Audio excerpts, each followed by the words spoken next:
Welcome back to the TruGolf Academy. You've joined me, Jon Watts, today at Branston Golf and Country Club. Today's video is going to be an early extension exercise. So I'm going to show you a drill that you could use on the driving range or on the practice area that's really going to help you maintain the posture in your swing for ultimate strike consistency. Stay tuned to find out more.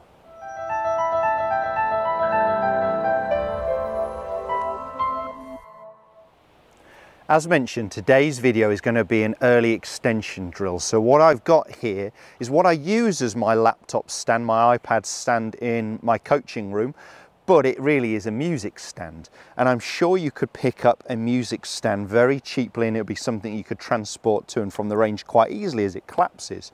I'll talk through a little later how you could just use something else at home, another sort of object or a couple of objects that work pretty well also.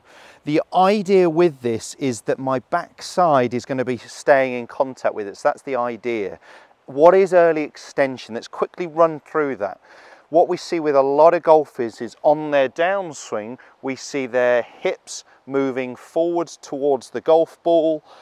We see a loss of posture, so as this starts to happen, we're either going to move forwards out to our toes and hit it out of the heels, so the compensation is often for the head to come backwards and the spine to get more and more rounded. So the movement is that the hips, your belt buckle is going towards the golf ball, and the compensation to stop all your pressure going forwards is often for your head to come up and back and we lose posture. Now that can cause a number of different poor strikes, leak of speed and power as well.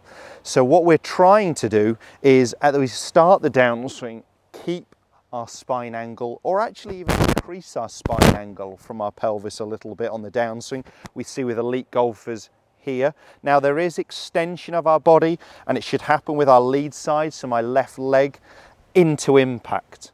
So our body is starting to straighten, but much lower down. Hence the term early extension, which is the fault, rather than just extension. So we don't want our body to extend at the start of the downswing and lose our posture, but we are trying to get our body to extend and straighten lower down in the golf swing nearer the golf ball. So the idea with this music stand would be that my backside is going to just be touching the wall there, the shelf. And on the backswing, what I'm going to be feeling is that my right side, my right bum cheek, right hip are pushing into the stand.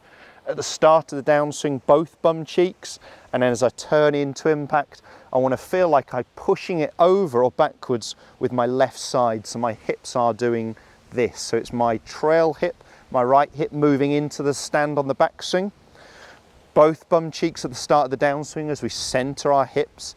And again, I've done a number of videos and called it centering the hips, so I'll put some links in this video, check those out as well, where we're talking about getting the hips back to centered between my heels and back to square, so pretty much down the target line at halfway down before it's my lead side starts to work up and left. So I'm really pushing back into this stand. So just initially some simple drills. This could be a number of different things, but it just needs to be a bit wider than your hips. So you can actually keep your backside in contact with something. This could quite simply be a swivel chair. So the back of a chair, an office chair.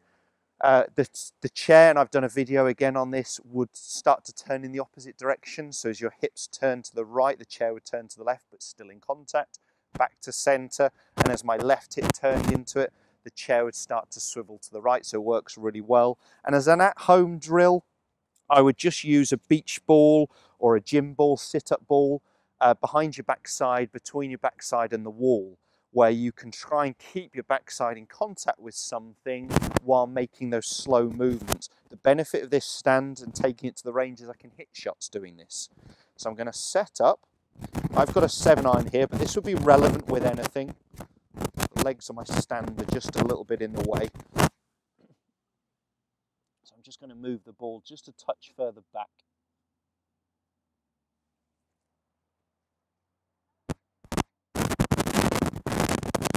So my backside's just touching the stand. And what I want to try and do is, as I said, turn so as my right side against it, both bum cheeks, and then left into impact. So I'm just trying to stay in contact with the stand. Right, let's give it a go. Don't expect your best strikes while you're so conscious of it to start with.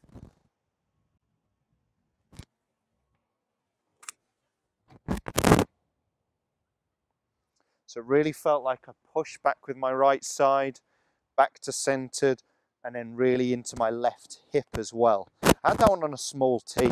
Let's just try it off the turf. The reason I'd start maybe small tee initially is when we're making something so awkward, make it a little easier. You know, give yourself that little tee peg. Right side against it, both bum cheeks, left side pushing into it. Let me give it a go.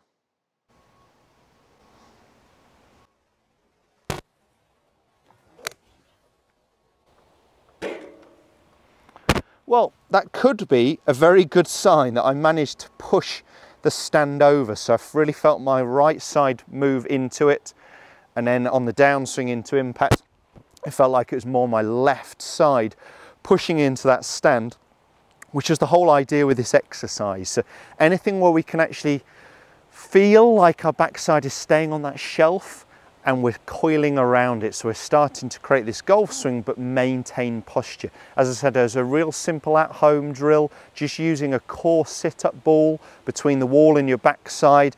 It's something you can push into, something you can squash. It could be anything that you use there, but it just needs to be a bit wider than your hips. I know if you can do some slow, they were just, you know, slower pace swings. They weren't full out. But once you've done that, you can build up the speed. Practicing that way is really going to stop you early extending if this is a fault of yours, and many golfers struggle with this. So it should be a very popular video. It's a very popular subject, and something I end up teaching a lot is you get a lot of golfers with this sort of move at the start of the downswing. Use the exercises, it's the only way it's going to change. If you did enjoy the content of this video, make sure you give us a thumbs up and do subscribe to the channel as well. It's the best way to stay in touch with all the regular content every week. Thanks guys, we'll see you soon.